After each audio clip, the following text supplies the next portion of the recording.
Amen. Well, good morning, everybody. I'm excited to be here today. How about you?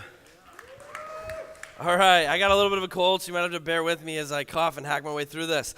But I'm fired up. For the last few weeks, we've been in a series called This Is Us, and we've been talking about how God is scandalously generous and how he made us to be generous too. And we've been digging into what that looks like, how our generosity solves problems and inspires other people, how it unleashes our creative potential in the world, how it makes a difference and liberates us from worry and actually makes us happier than we were before. And all that sounds really, really awesome, doesn't it? But we know from experience that it's difficult. We know that it's a hard thing to live out, and it does not come naturally to us. We're okay at giving, like sporadically and sparingly, but giving and being generous are not the same thing, even though we desperately want them to be. And I think our random acts of giving sometimes mask our struggle with generosity. Last week I pointed out a nationwide study called the Donor Mindset Study, where a bunch of research firms found that only 2/3 of Americans actually give anything at all. And of those who give, they give an average of 3.2% of their income away, while overestimating that amount by 331%.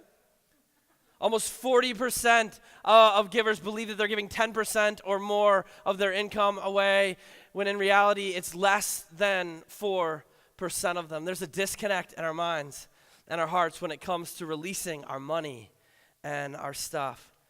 I think that disconnect is at least partially due to the fact that most of us don't feel like we are rich enough yet to live generously. We worry about money. We worry about providing for our families, keeping food on the table and clothes on their backs and a roof over their heads. And the thing is, that's a pretty universal source of worry, no matter how many zeros are at the end of our paycheck or at the end of our bank statement. I remember in 2004, there was an NBA player named Latrell Sprewell. There's Spree. He was a great player. He was a weird guy, But at the time, he was trying to negotiate a contract extension with the Minnesota Timberwolves. He was making $14.6 million a year. And he was in his mid-30s, so they offered him a 3-year deal worth $27 million, and he was insulted at the pay cut. Spree's exact words were this: "Why would I want to help them win a title? They're not doing anything for me. I'm at risk. I have a lot of risk here. I got a family to feed." There were a lot of people in 2004 who, like you guys, chuckled at poor Spree and thought that maybe, just maybe, he was a little bit out of touch with regular people and normal humanity if he thought that $9 million wasn't quite enough to feed his family. Personally, I just assumed his family was really hungry. But most of us, we hear that and we think, yeah, he was out of touch because we see him as rich, but we don't see ourselves as rich, even though most of us drove here. Just quick show of hands. I want everyone to participate. Raise your hand if you drove here today. Okay, now raise your hand if you own a car, if your family owns a car. Cool, 8% of the world has access to a car. Okay, but that doesn't make us feel rich, does it? Because we know some poor people who own cars. Like Poe. They're so broke they can't even afford the other O and R. All right, so we know people that are living in their cars, so that doesn't make us feel rich. But here's the deal. You don't have to participate and raise your hands on this one, but I'm betting most of you don't live in your car. And the vast majority of you who don't live in your car, when you get home to your house today, you know what you're going to do with your car? You're going to park it in its own little house next to your house. But we're not rich, right? We're not like that Occupy Wall Street 1%. We're the 99%, right? Right, as long as you make under $33,000 a year. If you make $33,000 a year, you're among the top 1% of wage earners in the 7.8 billion people on this planet. And if you make the median income in the state of Iowa, which is about $53,000, you're in the top quarter of the top 1% of wage earners in the world. Let me throw this out there. I think when we say, and when we look in the mirror, we convince ourselves deep down that we can't live with radical generosity because we got to provide for our families. There are approximately 7.7 billion people on this planet who would look at us and laugh and think we must be kidding, just like we all did to Latrell Sprewell in 1994, or 2004. 2004, by the way, is the last time the Timberwolves made the playoffs. That has nothing to do with anything, but I felt like it was a necessary moment to rub it in Grant's face that all the teams he likes stink. Anyways, It's true. But we have this conundrum, most of us, and it says we don't feel rich, but we are, and we do feel generous, but we aren't. And I don't throw that out there to shame us and to heap guilt on us. It's not about wagging the fingers and you're so bad, you got to do better. We're so evil and awful. I share that and I throw those numbers out there because as a fellow struggler along the journey, I'm convinced that we've been lied to. And some of the cultural myths that we've bought into have imprisoned us and they've robbed us from the life God says we were made for. Last week we talked about how Americans tend to believe what we call the consumption assumption. Whatever I've got and whatever I get is meant for me. And how that consumption assumption traps us in what we call the consumption cycle. You can leave that up for just a little bit. But what we do is we worry about money. How much is enough? Will I ever have enough? How much do I need to save? Where am I going to reach the end of my credit limit? Can I get the things that I need? Can I get the things that I want? How can I keep up with the Joneses? What if I can't keep up with the Joneses? And that worry drives us to do what? Ironically, it drives us to spend because we want to feel better. And the only way to feel better is to go to the mall and get that new thing that's the thing we've just been waiting for and the thing that promises that it's going to fill us up and it's going to make us happy. So we spend, and then we're empty. We're empty financially, and we're empty spiritually. We're empty financially because we spent all or more than we had to get those things chasing happiness. And we're empty spiritually because those things didn't bring happiness. They never deliver what they promised. And then we're empty, and so what do we do when we're empty? We worry. We worry about money, and what do we do when we worry? We spend, and then we're empty, and then we worry. It's a vicious cycle, and God wants to set us free this morning. In fact, I believe he's inviting us to live out this whole different cycle. If you have a Bible with you this morning, you can open it up to the book of Malachi, chapter 3. Malachi is the last book in the Old Testament. It's right before Matthew, right after Zechariah. If you don't have a Bible with you, the words will be on the screen. If you need a Bible or your kids need a kid-friendly version, please take one from the Next Steps table. We got them in a bunch of colors. We've given away hundreds of them over the last couple years, and we would love for you to take one. Here's what's going on in Malachi 3.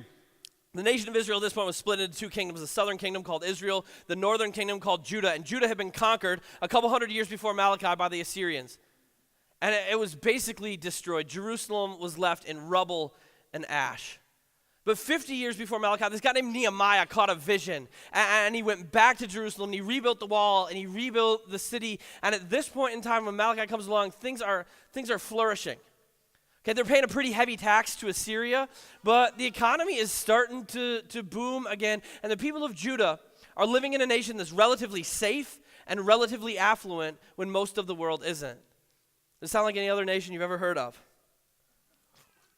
But there's a problem, okay? And they had this problem because they were total losers. Okay, ancient people, total losers. They didn't understand stuff like we do. They weren't as smart as us, so they struggled with these stuff that were like, we're so much smarter than. We don't struggle with any of this anymore, stupid old people. Here's their situation. Okay, things are rolling. Their wealth and their comfort and their ease of life has left the people in a spot where they become a little bit lazy, a little bit lax, a little bit lethargic in their faith. Because things are going well. They have money and crops, so they don't need to rely on God anymore, or at least not as much, because they can rely on their stuff, right? And there's this general attitude in the nation of apathy toward God and faith. They've gotten so comfortable in the world that they don't have any urgency anymore in the mission God gave them to transform the world. To build his kingdom and shine his light in the darkness that surrounds them. And they're a country that's bought into the consumption assumption. It's a whole bunch of people sitting there thinking, whatever I got and whatever I get is meant for me. And there are needs around them that are going unmet. And it turns out God is not as fired up about that as they are. So he sends Malachi with this message about how they need to repent. And at the very beginning of chapter 3, Malachi starts talking about this guy who's going to come someday. This one who's going to come into the world, and he's going to be for the poor, and he's going to be for the broken. It's Jesus, okay? And he talks about this one who's coming for the poor and the broken. He is not going to be tolerant. He has no time and no space for people who are rich toward themselves, but not rich towards God, by caring for the poor and the orphans and the widows and the oppressed. And right after that, in verse 6, Malachi says this, or he writes this. It's God's words. I, the Lord, do not change. So you, the descendants of Jacob, are not destroyed. Ever since the time of your ancestors, you've turned away from my decrees and have not kept them. Return to me, and I will return to you, says the Lord Almighty. But you ask, how are we to return? Will a mere mortal rob God? Yet you rob me. But you ask, how are we robbing you? In tithes and offerings. You are under a curse, your whole nation, because you are robbing me. It's pretty heavy. There's a lot going on there. Let me unpack it quick. There are two big ideas that God is trying to communicate. The first one is this: I am a lavishly generous God. And the second one is, I want my people, I'm inviting my people to be generous like me, but you're not doing it. You're not doing it. You miss out. And he starts by reminding people of who he is and how he's related them in the past. He says, I'm the God of Jacob. I'm the God of your ancestors. I'm the one who gave of myself to bring you out of Egypt. I provided for you in the desert.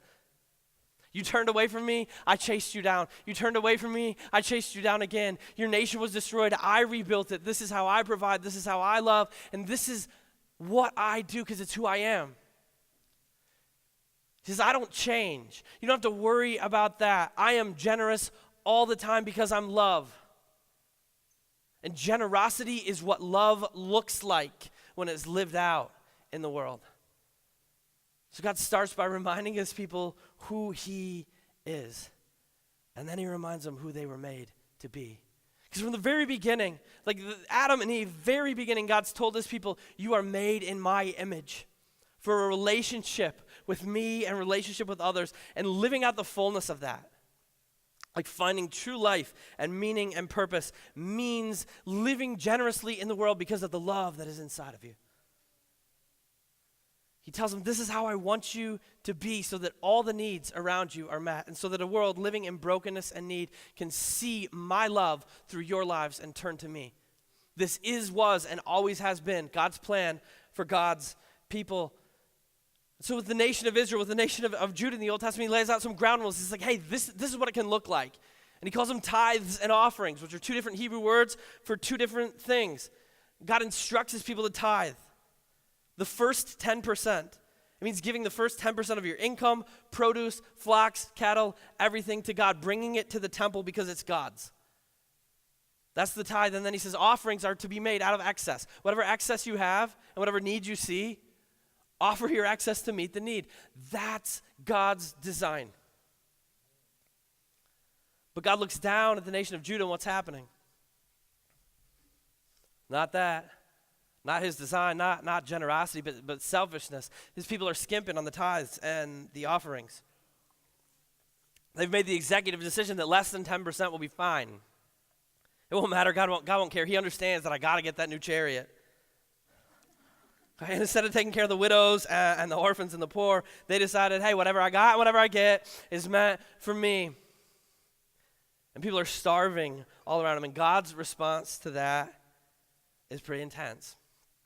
It's powerful. He says, you are robbing me. He looks at this people that he's loved, this people that he's rescued, this people that he's been there for time and time again, and says, how dare you? How dare you in view of my generosity? In view of the fact that I've told you, you're blessed to be a blessing. How dare you steal from me?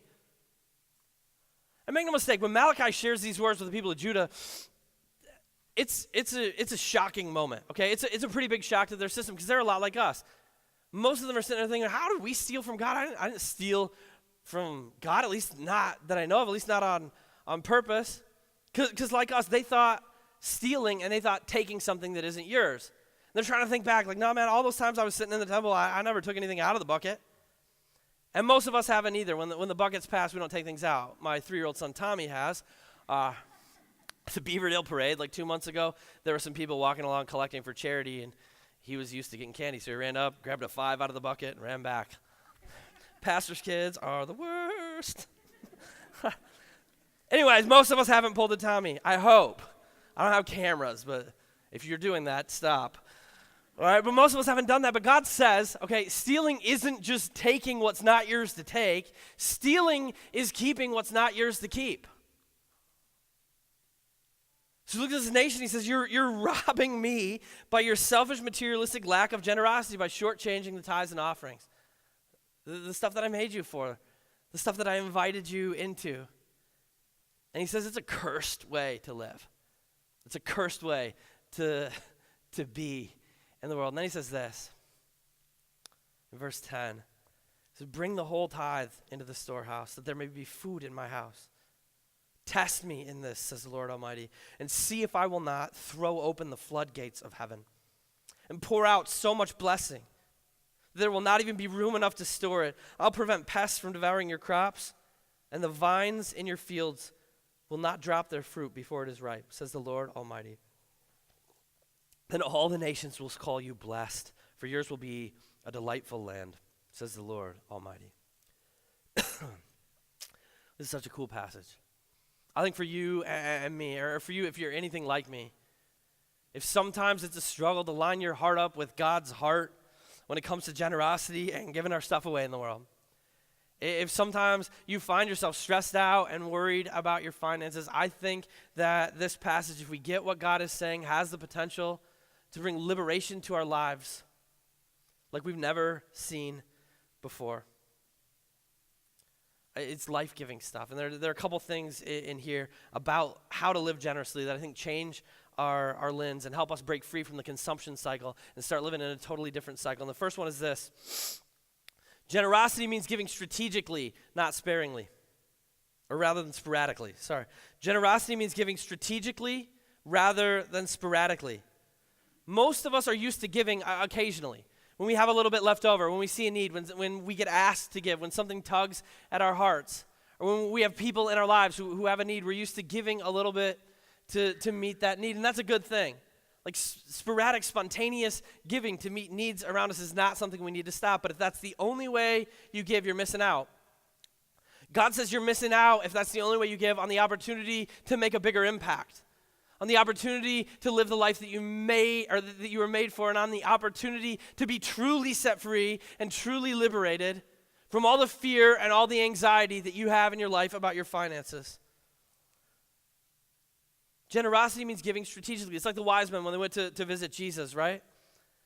They thought about it before they left. They saw the star in the sky, like, oh man, a king is born. What are some gifts worthy of a king? And they put a little bit of intentionality into it. And they thought, all right, we're going to bring gold and frankincense and myrrh. What they did not do is just hop on their camels, ride across the desert, get to Bethlehem and think, crap, we forgot a baby gift. Let's ride over to Walmart real quick. We'll get a Beanie Baby or something. I don't know, okay? That's not how it worked. Generosity is strategic. And I want to talk real quick about what strategic giving looks like this morning, what the Bible says it should look like. And I want to be real raw and open with you guys about what it looks like for Jenny and me. And it may sound crazy at first, but I think what we'll find, as countercultural as this may be, is that God's way is truly better, and it makes a lot of sense. Okay, it starts with this thing we read about in Malachi 3 called the tithe. The tithe is the first 10%. In verse 10, God says, bring the whole tithe into the storehouse. And what's the storehouse? Well, the storehouse then was the temple, and almost all biblical scholars today agree that the storehouse is the church. And so for my family, our strategy to generosity starts with giving 10% of everything God blesses us with back to the church. I know some of you sitting here thinking, that's a big number. It's not a big number for me, but it might be for you. You're thinking like, who does that? That's crazy. Like that must be pastor stuff. That's not normal people stuff, 10%. I'll tell you why, okay? Here's why. It's not because I like having less money. It's shocking, I know, I don't. But it's because God says it's not my money. It's because that's what God invites me into, and he says that's what he made us for. He commands it in the Bible. In Deuteronomy, he lays it out. Like his expectations, his goal, his dreams for his people. And in Malachi, he says we're robbing him if we don't, because it's not our money. It's his blessing to us that's meant to be funneled through us to the church for the sake of the church. It's not ours to keep. And there's some people in our world who want to argue that's just an Old Testament thing. Like Jesus never specifically says the word tithe, and neither does Paul, so we don't have to do it anymore. And I would love to believe that argument, but I don't, and neither do the vast majority of scholars. In fact, Jesus addresses the tithe in Matthew 23. He's talking to these Pharisees, and they were so insane about the tithe that they would take the grains, and they would sit down and they'd literally count out the grains, so they made sure they gave exactly 10% and no more, but up to 10%. And Jesus is like, man, you guys are tithing like you're tithing spices. You're counting the basil, man, and you're neglecting the weightier matters of the law. There's like poor people all around you that you're not giving to. But at the end of this, what he says is like all that stuff, And by all that stuff, he means the tithe. All that stuff that you're giving, he says, you should be doing. That's right. All that stuff you should be doing, but also love the broken people. Seriously, you guys. Love the broken people too. And Paul continually tells us in places like 2 Corinthians 8, 7 through 9, that we should excel in the grace of giving, and that our giving is a direct reflection of our level of gratitude toward God for saving us. Paul tells us again and again and again that we have a debt we cannot pay, that we owe God more than we'll ever get and more than we could ever give back, and the only appropriate response is to offer him everything that we've got and offer him our lives. Paul and Jesus didn't get hung up on the tithe because they lived in this culture where it had become an artificial cap. There were a bunch of people around him who gave right up to the minimum and no more, and then patted themselves on the back like, we're getting it. And Paul and Jesus are like, no, you're missing it. That's not it. It's not about doing the minimum. It's about responding to the lavish love and generosity of a God who created you and gave his life to save you. You were made for more than this. Okay, so tithing, the first 10% is what we do. And there's a reason I do it. There's a reason we do it, and there's a reason God says he commands us to do it.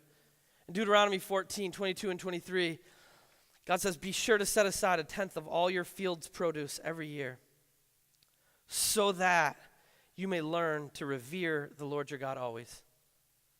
Tithing teaches me to put God first. It's a constant reminder to me of the source of every blessing, every good thing, and every single provision in my life. It's a way of being reminded on a regular basis that if I give God my best, I can trust him with the rest.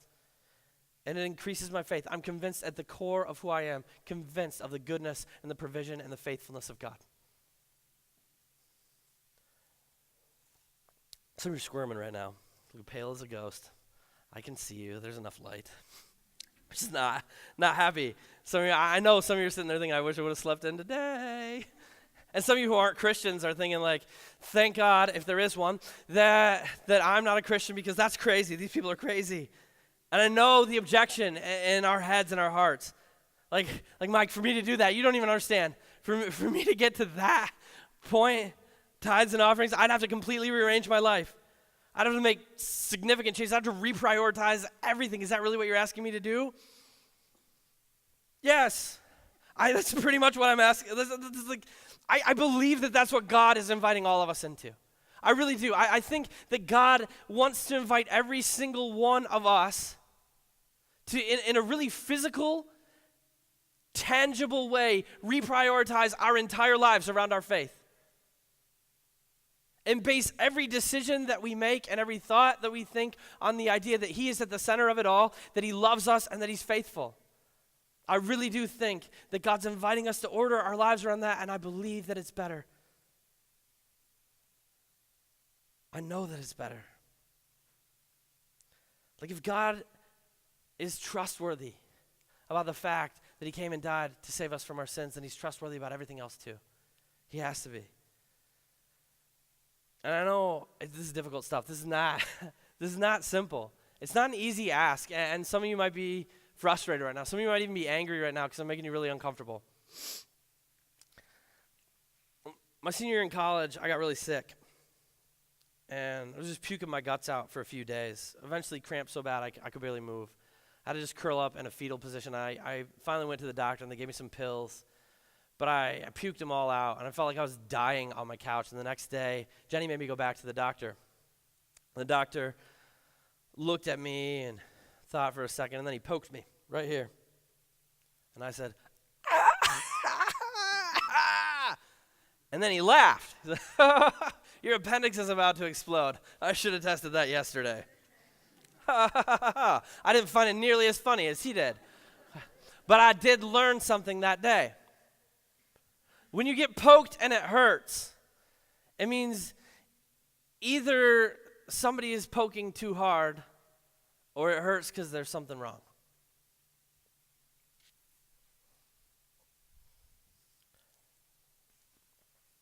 Now, I'll admit to you guys, this isn't as difficult. It's not as big of a life shift for me as it is for a lot of people because I've been tithing since the very first penny I ever made. And for you young people in here, I know a series on generosity doesn't quite connect as much as it does for the rest of us because you don't have any money. Some of you don't even have jobs, but I promise you, if you get this right now, Like if you learn who God made you to be and what he's inviting you into right now, all you young people out there, like it will spare you a lot of pain and a lot of worry and a lot of frustration. It'll be an easier, simpler, better path, and you'll find life in it, I promise. Okay, here's how I got there. And it was not a story of great faith. It's not about being a super Christian, okay? When I was in high school, there was this giant redheaded man in my church named Dave. And he led a ministry for high school boys. He wanted to teach us how to become men. And it was terrific for high school boys because we played violent games. Like, you just got all your high school male aggression out. People were going to the hospital. You don't believe me? Like, one year, my friend Josh got stitches on his arm because he got chucked into a kitchen counter. My friend Noah got stitches in his lip because he got hit with a hockey puck and his braces went all the way through. And this kid named Kyle, we snapped his wrist in half while playing a game that Dave had invented called Kill the Guy. It's hard to explain, but you probably get the big idea. Anyways, Dave was this big, tough dude. He was intimidating as could be. And I remember one night he wanted to talk to us about giving. So he stood up there, and he's like, giant Dave looking at us. And he said a few things that I will never, ever forget. He said, first of all, if Jesus is right about being the God who came and saved you through his death and resurrection, then he's right about everything, including your money. It's like, whoa, all right, Dave. Then he started telling stories about his life when he gave and when he didn't. He told us, listen, guys, I've become convinced of one thing. 90% plus God goes a whole lot farther in my life than 100% without him. And then he finished with this. And this is probably why I tithe, or why I started. He said, someday you'll have to give an account to God for what you did with all the blessings that he gave you. And until that day, you can give an account to me, and I expect a lot. I was 140 pounds, and there was this big angry man yelling at me. I started tithing because I was scared. I got frightened into it. I had no bigger vision at the beginning than Dave not killing me. That's the truth. That's how I started. But now it's an old habit, and I wouldn't give it up. I wouldn't trade it for anything in the world because of how God has grown my faith and my trust through it.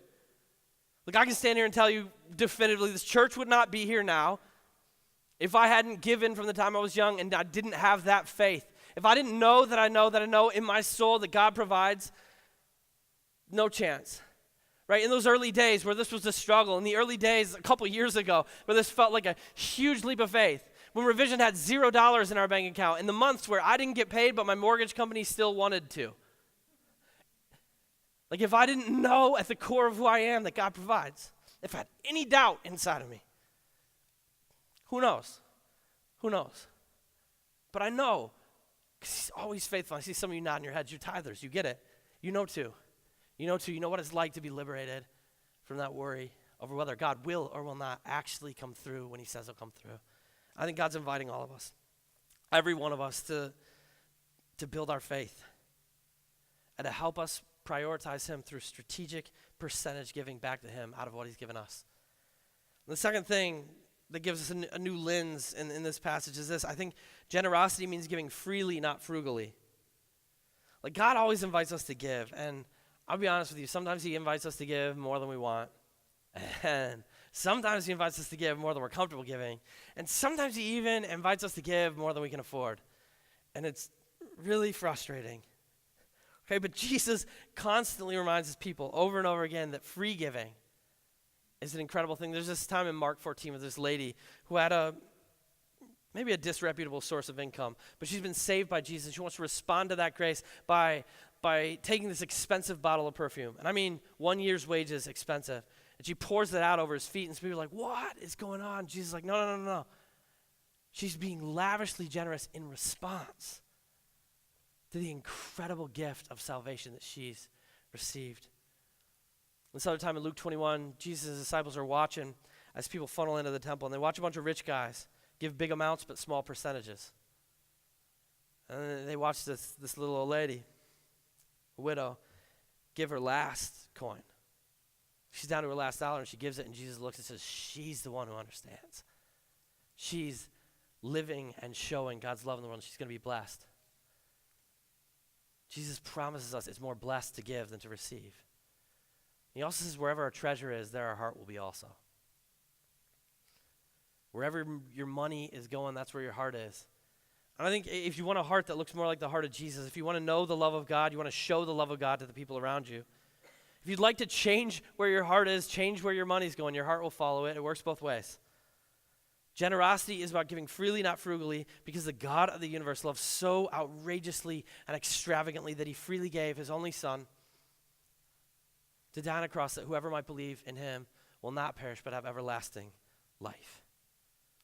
Love lived out looks like radical free generosity. I think for us, if we decide that we're going to give strategically rather than sporadically and freely rather than frugally, we will break free from the prison of the consumption cycle. And we'll find ourselves living in a totally different one that I call the generosity cycle. You can leave this one up for a minute. We start with faith. That God is who he says he is, and he's good, and he loves us. And that faith allows us to come to him with open hands. Say, okay, God, I trust that you are who you say. I trust that you're good. I trust that you love me. I trust that you're generous. We come with open hands and we give strategically and freely. Thank you.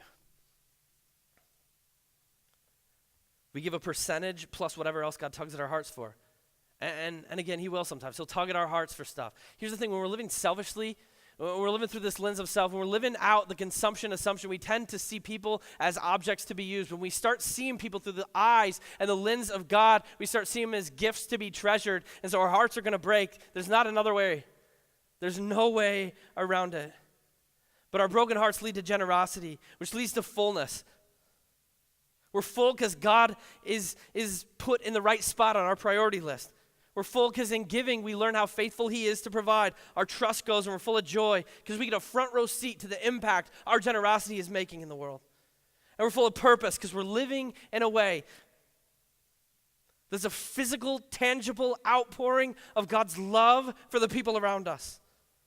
We're living in a way that actually brings flourishing and justice to the broken people in our broken world. And shines a light in people's darkness that helps them meet Jesus. And when that happens, we see God's purpose for us. And we experience fullness and it grows our faith. And that fullness leads to generosity. Which leads to fullness, which grows our faith. It's such a better cycle. So I want to challenge all of us this morning.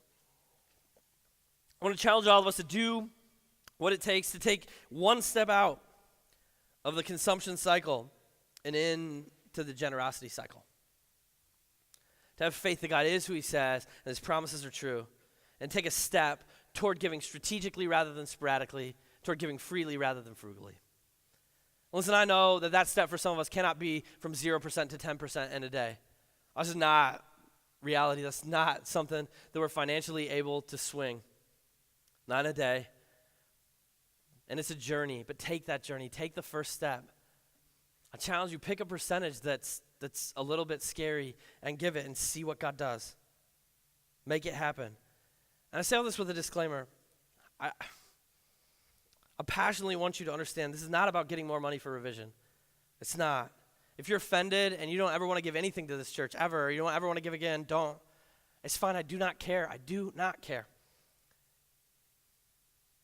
I need you guys to know, if I had to get a second job stocking shelves at Hy-Vee so we can keep the lights on in this gym and keep doing what we're doing, I will do it. I don't care. I don't want this from you. I want it for you. I believe God wants it for you.